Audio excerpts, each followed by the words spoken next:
Okay, so back to what I was saying. Forgot to lock the door, so I woke up this morning to a video. To a video that was posted by a guy who reviews cars in Naples, Florida, and it was on one of my all-time favorite brands. It was on one of my all-time favorite brands, and he got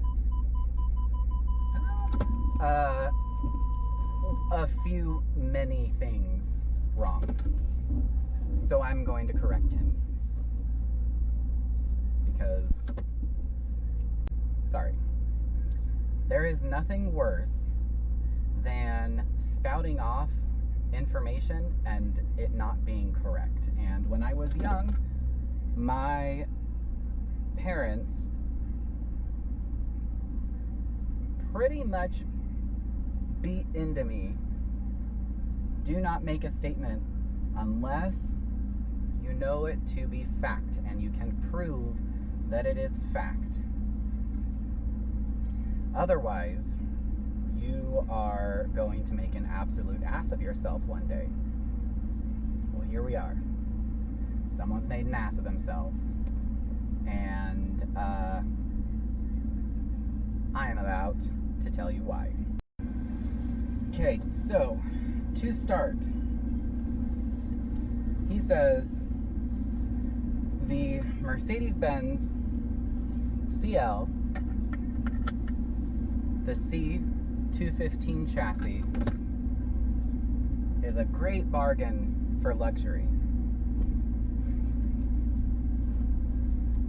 In what fucking universe is a car that was never described as having a suspension system service interval for the ABC system, by the way? It's a hydraulic suspension. So that service interval is 24 months, unlimited mile, or just 24 months, there's no mileage. So the suspension fluid filter is 48 months. Well, Mercedes didn't really tell anyone that it had a service interval. So the shits would fail and cost $10,000 more or less to replace. Okay, that's to start. So then Mercedes-Benz fitted those cars with a 722.9 transmission that was a 7-speed automatic transmission. They suffered, all of them suffer, even all from early 2000s all the way through what it would have been 2014, maybe 15. I don't stay up with Mercedes-Benz anymore. They had premature failure. How is that a bargain for luxury? Actually, to me, it seems like a ripoff. So then, and it's a Mercedes-Benz has those parts. It wouldn't be such a big deal if it was, if the parts were made available to the public. Oh, no.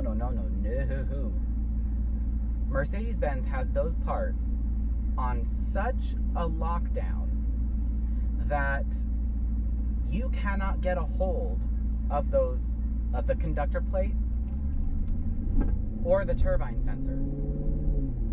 So you have transmission failure. And Mercedes also liked to say that the cars had a lifetime fluid. No, they didn't. They desperately needed a 40,000 mile wear-in treatment. 40,000 miles you had to do your wear-in treatment. Otherwise, you were guaranteed to have transmission failure in that car. Premature transmission failure. That means like before 100,000 miles. So that's just a start with the CL. And I plan on going on a whole other review process on the Mercedes-Benz CL, and in particular the C215 chassis. So from there, we have things like central vacuum pumps that are $1,200 when they fail. Then we have the trunk latches that are about $500 when they fail. Then we go to, which means when that fails, all of your stuff in your trunk is locked in the trunk because it won't open. Then we have the soft close function on the doors that fail, which also you have to replace the entire door latch. So a bargain, I would challenge that point. I would challenge that the CL500 or CL in general is a bargain. I would absolutely challenge that. Next, another thing that this guy said that really kind of chapped my ass cheeks. He was reviewing a white Jaguar XJ. I believe it was a 2003, and it had low miles. It was actually a very nice car. Very, very nice car. I was in love with it.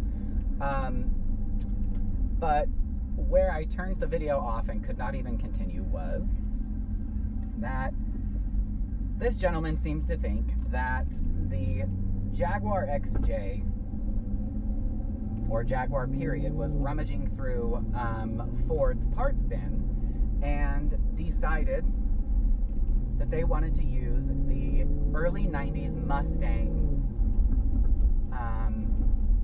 window switches.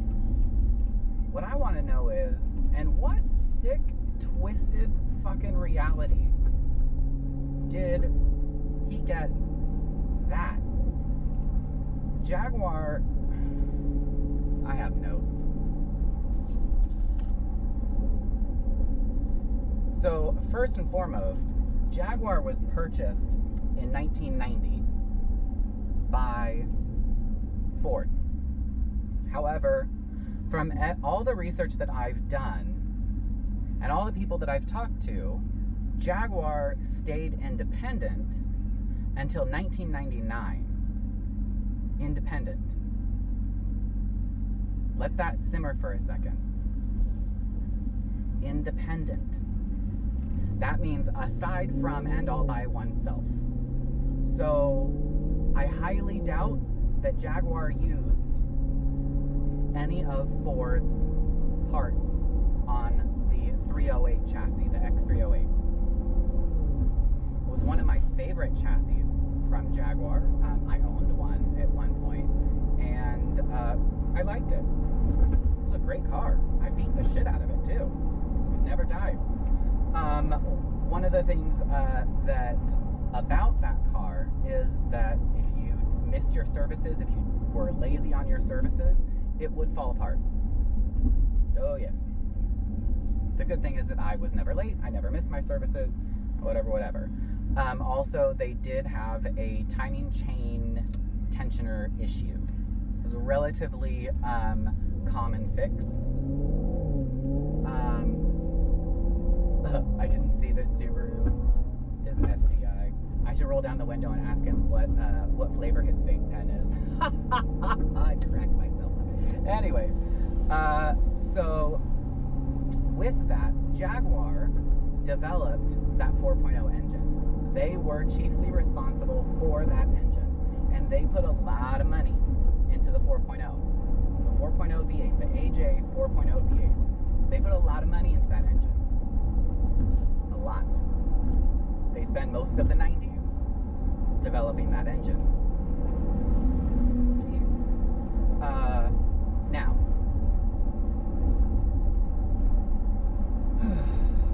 Now we move on to what chapped my ass cheeks this morning. So, dude gets on first thing this morning and starts talking about a Jaguar S-Type. Okay, well, that's fine. I love the S-Type. However, there were a few things that kind of got me a little irritated.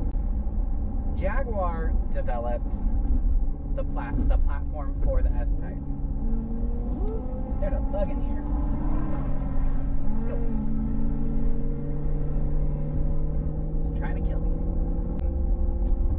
Jaguar was the one that developed the DW, or what was it? It would have been the DEW platform. So they did all the heavy lifting, all the suspension components, everything for that platform is Jaguar. So it was made to compete with the BMW 5 Series, the Mercedes-Benz E-Class, as well as the Audi A6, which the Audi A6 didn't even come close, but you don't see, well, I think it would have been, what, the C5 chassis A6, you never see them on the road anymore, because they're junk.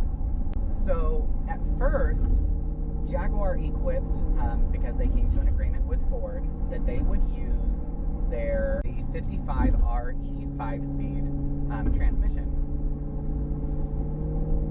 Those had problems. Their traction control sensors would fail and they wouldn't go into reverse. It was not a good transmission for Jaguar, and Lincoln also struggled with this. But Jaguar used, yes, the Ford transmission. Now, Ford took that frame and developed the Lincoln LS, as well as their Thunderbird. I don't know about the Mondeo. I can't comment on that, but if they did, they did. It doesn't fucking matter. So, in 2003, I really want to go around this truck. In 2003, Jaguar was one of the first brands to use the ZF 6HP transmission.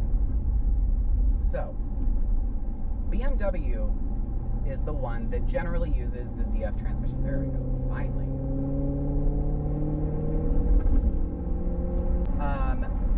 BMW is the one that generally uses ZF transmissions for the most part. For instance, I counted 11 different BMW models that used the 6HP 26 transmission and 2 Jaguar models. So there's something to be said for that. BMW has a huge hand in ZF, massive. So Maserati, you said something about Maserati uses the same transmission. Maserati uses a similar variant of the transmission. However, I've done my own research, and here is a clip of Maserati oil filter, Maserati or transmission oil filter, as well as the transmission pan gasket. So we are going to go over the difference between Maserati ZF transmission, the 6HP 26, or Madi's rendition of, as well as the typical run-of-the-mill ZF 6HP. And this one would be for, see, it's actually a ZF filter. I have a Maserati one here too. So I will go over the ZF one first, and then I'll go back over the Maserati one to make a loop around so that everyone is aware of that. So here is the ZF unit.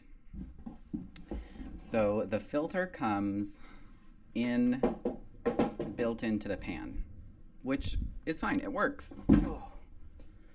It works well.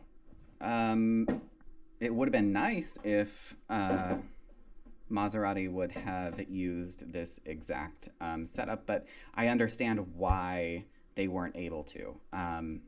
They were hitting the peak horsepower limit of the transmission, and it may not have withstood the abuse that Maseratis typically get. So here we have what you're looking at in the way of drain plug setup and your procedures. So the 6HP19 is going to look like this, and the 6HP26 blah blah blah blah blah, the one that we're actually talking about, is going to look like this. So these are stupid easy transmissions to service. You just have to kind of know your way around a car and not be a big dummy. So there's that. In the kit, you typically, I don't know how I have Hudson. I hate Hudson, man. But you get your screws, your bolts, and there you are. So the filter is built into the pan.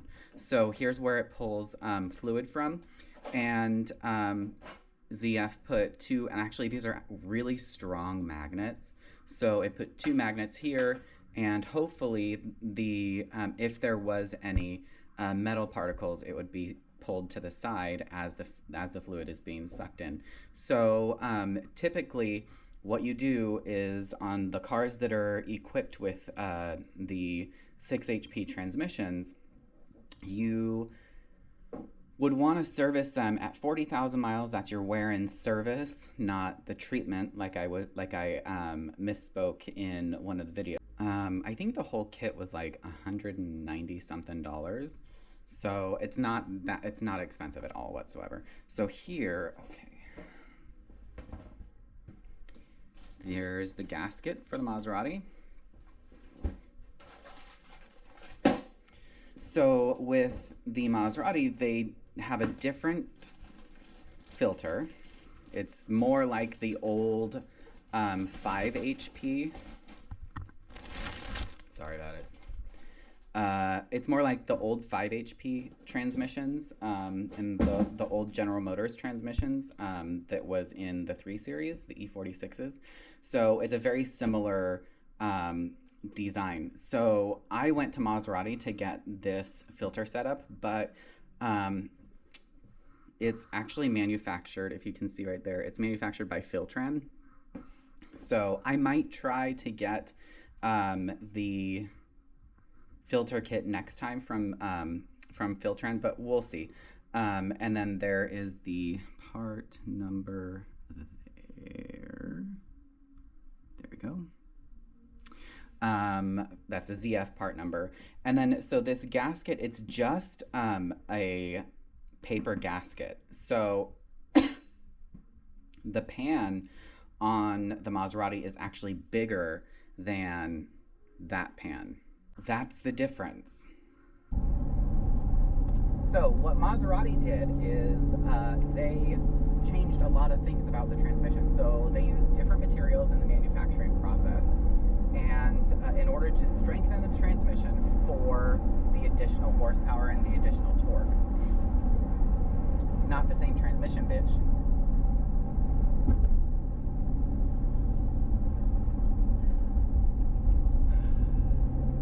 Oh. So on the S-Type, one of the ways that you can tell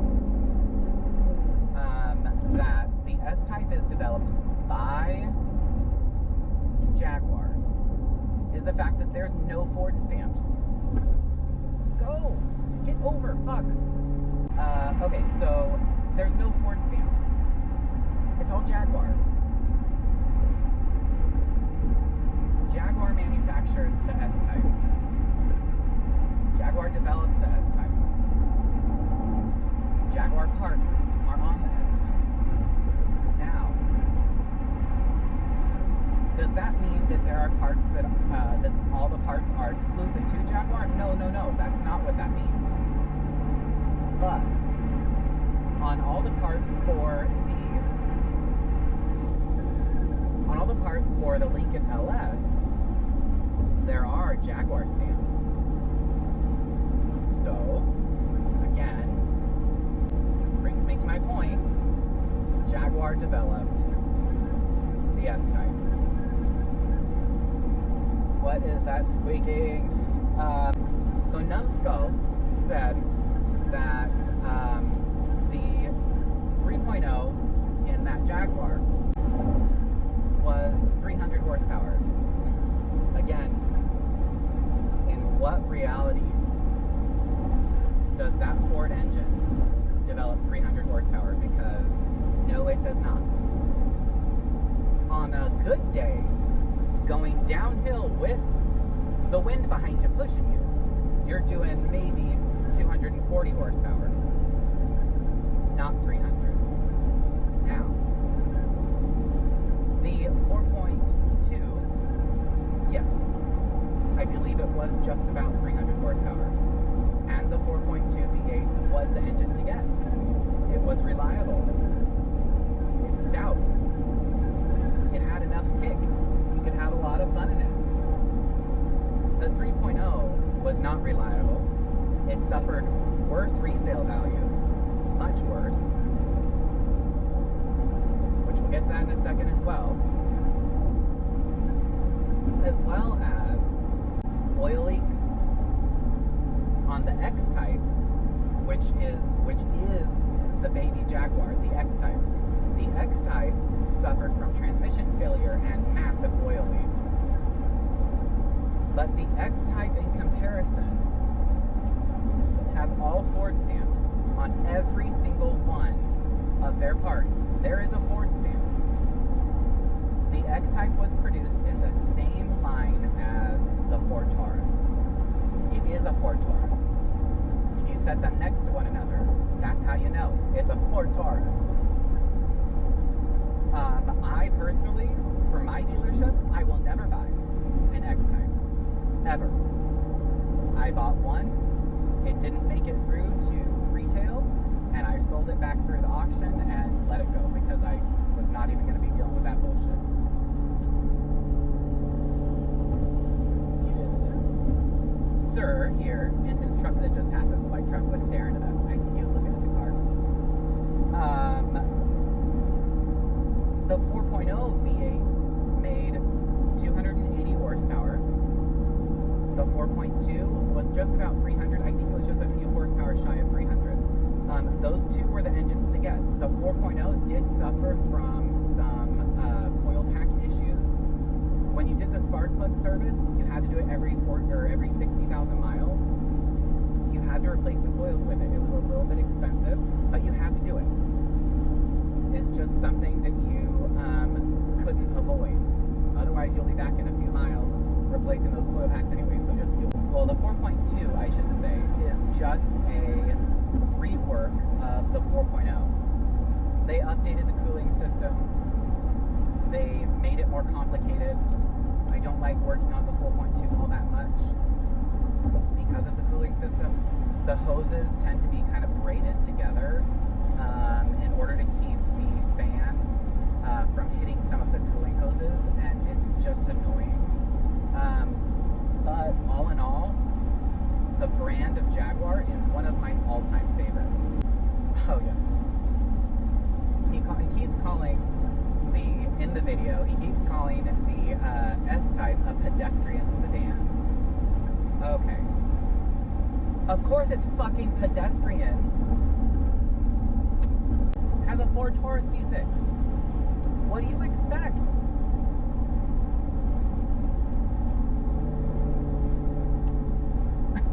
Like, what could you possibly expect?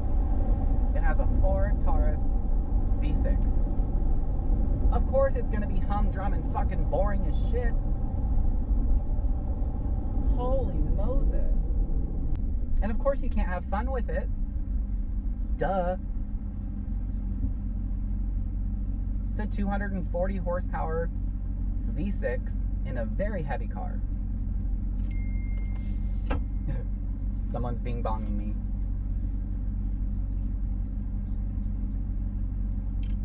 Probably saying, be nice, Josh. I am being nice. This is me being nice. Ugh. And if you can't be If you can't have fun with the V6, why not? I thought you said it has 300 horsepower. I guess it doesn't. On his little drive review, he says something about the depreciation of Jaguar. So, yes, the S-Type did suffer from some pretty bad depreciation. And it was because of their issues that the 3.0 had. And if you look up the resale value, and the retail values on the 3.0 from the 4.2 V8 differ massively. And it's because, anyways, the 3.0, yeah, it was bad. The depreciation was terrible. But he also says that the depreciation is what makes it reliable. The logic there is beyond me. There's muscles on the sidewalk that distracted me. Made me lose my words. So no, heavy depreciation does not equal reliability. Heavy depreciation means, warning bitch, you're in trouble if you buy it.